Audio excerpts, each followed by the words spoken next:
I slept with my girlfriend's entire family, and they never knew. Hello, my name is Kyle, and yeah, this is exactly as bad as it sounds. They say the truth is stranger than fiction. Well, buckle up, because what I'm about to share isn't just strange, it's nuclear. The kind of story that makes you stare at the ceiling at 3 a.m., replaying every choice you made and wondering how the hell you became that person. This is how I managed to date a girl, sleep with her entire family, and somehow get away with it. For a while, at least, I was in my mid-20s, still drifting in that weird space after college when you have no real plan. Some of my friends were getting married, some were traveling, and some were stuck in the same town trying to pretend they weren't. That was me, stuck, floating between temp jobs and cheap apartments, and that's where I met Melissa. She was 19, I was 21. I met her at a mutual friend's bonfire one night. She was sitting on a lawn chair, wrapped in a blanket, telling a story about how she'd once crashed her mom's car into a mailbox and blamed it on the neighbor kid. She laughed so easily, like everything was just a funny anecdote. I was drawn to her right away. We started talking that night and didn't stop for hours. For a while, it was simple. Sneaking out to meet at gas stations or old playgrounds, drinking cheap vodka in my car. Making out until our lips were chapped. It was the first time in a long time I felt like I was exactly where I was supposed to be. Her family was surprisingly warm to me, considering how young we were. Her dad was always cracking jokes about football, like he thought I'd be part of the team. Her mom would send me home with Tupperware full of baked ziti or cookies. Her brother barely noticed I existed. He was always locked in his room gaming. I told myself it was the closest thing to a real family I'd ever have. Looking back, maybe that was part of the problem. One night, Melissa had a headache and went to bed early. I stayed on the couch, scrolling through my phone while her dad typed away on his laptop. I still remember how loud the clock sounded in the quiet room.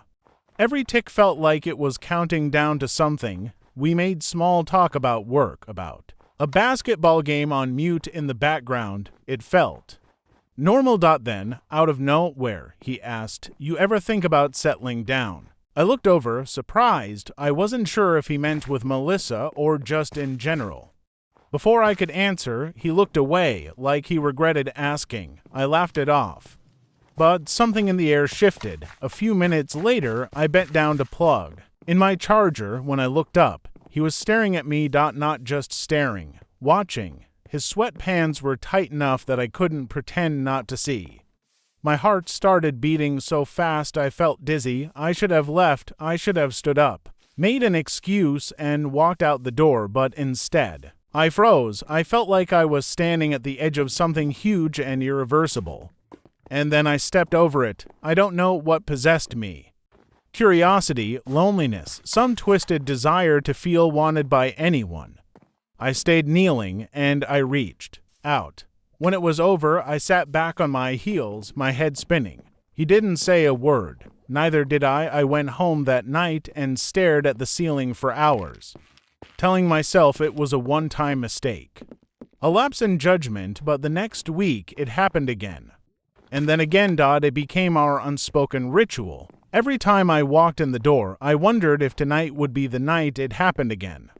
And every time it did, I felt a little more hollow. By the time I crossed that line with her dad, things with Melissa had started to feel thin, like we were both holding on to something out of habit instead of love. She started working longer hours.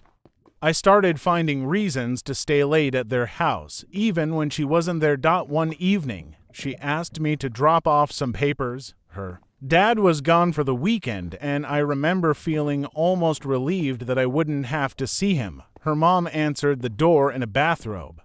I thought nothing of it. She'd always been the type to get comfortable at home. She invited me in, poured me a glass of wine, and started asking questions about my life. How was work? Was I happy with Melissa? Did I ever think about moving somewhere new?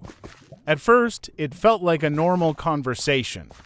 But there was something in the way she looked at me, to soft, to lingering. I tried to excuse myself. She reached out, touched my hand. Then she leaned closer and whispered, "You know, I always thought you were special." I remember feeling my heart stutter in my chest. Every part of me was screaming to leave, but I didn't. Instead, I followed her to the bathroom. It was over quickly. She adjusted her robe, kissed my cheek, and handed me the papers Melissa needed. Like nothing had happened. That night, I sat in my car for almost an hour, gripping the steering wheel, trying to figure out what the hell I was doing, but by then, it was already too late. I was into deep. Melissa and I were fighting constantly. About everything. Money, time, trust. I felt like a ghost in my own relationship. Every time she looked at me, I wondered if she could see it on my face, the guilt, the secrets. One night after a screaming match that left us both exhausted, I called her brother. I told myself I just needed someone to talk to. He picked me up, and we drove around in silence for a while. Eventually, we started talking about life, how lost we both felt. It was the first time I'd seen him vulnerable, somewhere between sharing a joint and comparing regrets. He put his hand on my knee. I didn't pull away. I don't remember exactly how it started. 1 second, we were sitting side by side. The next, we were in the back seat, windows fogged up, shirts on the floor. When it was over, he dropped me off at my apartment without a word. I stood in the dark living room, realizing I'd just crossed the last line there was to cross. Here's the craziest part. None of them knew. The dad thought I was just Melissa's harmless boyfriend. The mom thought she was the only secret. The brother thought it was a one-time thing. And Melissa thought I was just tired and distracted. I was living in this web of lies so complex that sometimes I forgot who I was pretending to be. Every time I walked into their house, I felt like a bomb waiting to go off. I would replay every interaction in my head, overanalyzing every glance and every word, wondering if today would be the day someone slipped and the whole thing came crashing down. But for almost a year, nothing happened. I started to believe maybe I'd get away with it. That maybe some twisted part of me deserved this attention, validation, whatever it was I thought I was getting, but deep down, I knew it wouldn't last. It ended the way old disasters do, with something small. One night, Melissa was using my phone to look up a recipe. A text popped up just vague enough to make her stomach turn. She looked at me and asked, "What is this?" I lied. Badly. She didn't say anything right away. Just set the phone down and stared at me. Then she picked it up again and started scrolling. Message after message, each one another crack in the damn. By the time she was done, her hands were shaking. She asked me, "How could you?" I didn't have an answer. I still done single quotes. She called her mom. Then her mom called her dad. Her dad called her brother. It was like a chain reaction, one phone call after another until the whole thing was out in the open. That night was the worst of my life. Screaming, sobbing, doors slamming, it felt like watching a family implode from the inside out, and knowing I was the reason, I packed a bag and walked out. I didn't look back. Sometimes, late at night, I still think about it, about all of them. About the looks on their faces when the truth finally came out. People say everyone has skeletons in their closet. Mine were alive and they all lived under the same roof. If you're wondering where I am now, I'm far away.